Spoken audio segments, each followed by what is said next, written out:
Et près d'un an après le massacre commis par les commandos du Hamas sur le sol israélien, comment la jeunesse israélienne et palestinienne envisage-t-elle le futur? C'est la question à laquelle tente de répondre Guillaume Audat dans son nouvel ouvrage 7 octobre, année zéro, qui vient d'être publié aux éditions du Cherche Midi.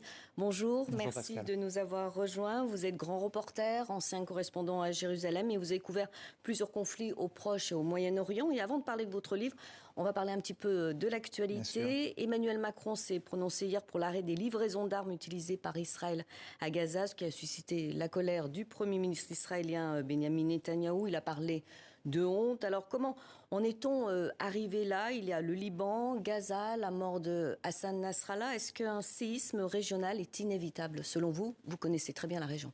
Je pense que tout part du 7 octobre en réalité, qui a été une journée absolument atroce vécue par les Israéliens et qui a été suivie d'une année tragique.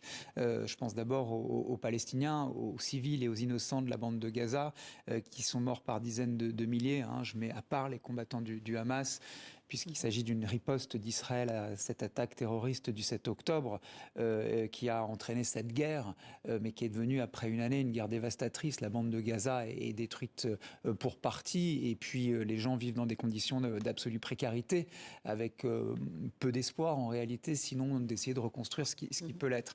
On en est arrivé là aujourd'hui, je dirais, pour répondre à votre question, parce que dans cette passe d'armes entre Emmanuel Macron peut-être et Benjamin Netanyahou, le Premier ministre d'Israël, parce que un an après, l'armée israélienne est maintenant au sud Liban. Elle a un objectif militaire, permettre à ses citoyens de regagner le nord d'Israël, mais pour ce faire, elle est entrée, elle envahit le sud Liban. Sauf que le Hezbollah, c'est peut-être 10 fois plus fort que le Hamas.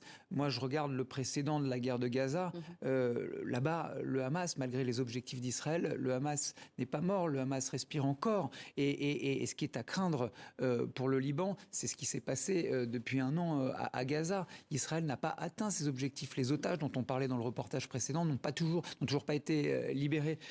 Donc, est-ce que déflagration régionale, il y aura ou non? Moi, j'ai appris à me méfier des pronostics dans la région, mais je dirais que là, l'équation, elle s'apparente à une fuite en avant militaire, dans la mesure où Israël, qui s'apprête à commémorer cette date tragique du 7 octobre, prépare également sa riposte contre l'Iran, qui a tiré des missiles balistiques, près de 200, ce qui est inédit aussi dans l'histoire de cette confrontation entre deux pays. Ça n'augure rien de spécialement lumineux, je dirais. Et c'est là que j'en termine. Une fois que les fumées seront dissipées, parce qu'un jour les canons cesseront de tonner, au Liban, à Gaza, en Cisjordanie, peut-être en Iran et en Israël, on viendra au point fondamental, le conflit israélo-palestinien qu'il faudra résoudre. Mais est-ce qu'on a des interlocuteurs dans la région pour faire la paix? Je ne le crois pas à ce stade, ni du côté du Hamas, ni du côté de l'Iran, ni du côté de M. Netanyahou, qui ne croit pas à un État palestinien. Parlons à présent de votre livre. Pour votre écriture, vous êtes allé à Jérusalem et dans les territoires palestiniens. Vous avez recueilli des témoignages à la fois d'Israéliens et de Palestiniens, de jeunes Israéliens, de jeunes Palestiniens sur la tragédie du 7 octobre. Un regard croisé. Quel a été votre premier constat ? Le constat véritablement de quelque chose de l'ordre d'une fracture, d'une irréconciliabilité absolue entre deux jeunesses dont la mission, si je puis dire, est de construire l'avenir, de construire leur pays ou leur nation respective. Moi, j'ai voulu d'abord aller sonder les colères, parce que je pense que c'est de là qu'on doit partir, comprendre les douleurs. Cette colère, justement, avec Nawal, qui est une jeune Palestinienne absolument. Au début de votre livre. Et elle dit d'ailleurs une phrase très forte. Vous lui posez une question sur le 7 octobre, sur sa réaction. Et elle dit « J'ai perdu ma foi en l'humanité ». Ouais, ça m'a bousculé quand elle m'a dit ça. Elle m'a dit, la Nawal que tu connaissais avant, parce que je l'ai connue dans le passé, c'est une amie, une camarade avec laquelle j'ai travaillé, c'est plus la Nawal d'aujourd'hui. Arrête de me parler du 7 octobre, elle est palestinienne, parle-moi du 6, parle-moi du 5, parle-moi de ce qui se passe à Gaza. Et j'ai voulu aussi aller sonder les souffrances et les douleurs et les colères israéliennes, parce que j'ai des amis aussi en Israël. Et l'un d'eux m'a dit, mais c'est qui les Palestiniens? C'est les Palestiniens de Gaza, du Hamas, de Hébron, de Ramallah, c'est les Palestiniens du Fatah, de l'OLP, etc. Pourquoi est-ce que eux, comme vous avez pris une gifle le 13 novembre avec les attaques terroristes contre le Bataclan, les terrasses, le Stade de France, pourquoi eux n'ont pas manifesté un minimum d'empathie envers nous, Israéliens, au moment de cette attaque terroriste à grande échelle?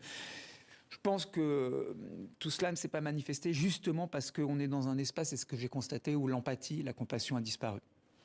Vous écrivez une phrase, vous dites pour les Israéliens comme pour les palestiniens. Et pour l'écrire de façon imagée, le 7 octobre est une date qui a renversé la table, redistribué les cartes, réinventé à jamais le destin de ces deux peuples accidentés, leur jeunesse surtout. Qu'est-ce qui a changé chez les jeunes depuis le 7 octobre? Vous avez parlé de fractures. Comment alors peuvent-ils se projeter dans l'avenir et construire? Il y a un avant 7 octobre et après. Bien sûr, il y a un avant 7 octobre et il y a un après 7 octobre, à la fois pour les Israéliens et pour les Palestiniens, d'où le sens de ce titre, 7 octobre année zéro. C'est un moment où, évidemment, que tout ça est connecté à une longue histoire de sang et de larmes versées, qui est celle du conflit israélo-palestinien, mais il y a véritablement un avant et un après, en ce que chaque date historique, elle annonce quelque part une nouvelle ère, elle fait un peu table d'un certain passé. Et pour donner des exemples précis, du côté des Palestiniens, vous le disiez vous-même, Pascal, Nawal, elle a plus foi en l'humanité. Et ça, c'est un sentiment qui traverse l'intégralité, ou peut-être pratiquement l'ensemble des Palestiniens, moi, que j'ai interrogé. Et pour ce qui concerne les Israéliens, parce que ça a été un massacre par écran interposé le 7 octobre, ça les aura reconnectés à quelque chose de l'ordre de la Shoah, de l'Holocauste, du retour du refoulé.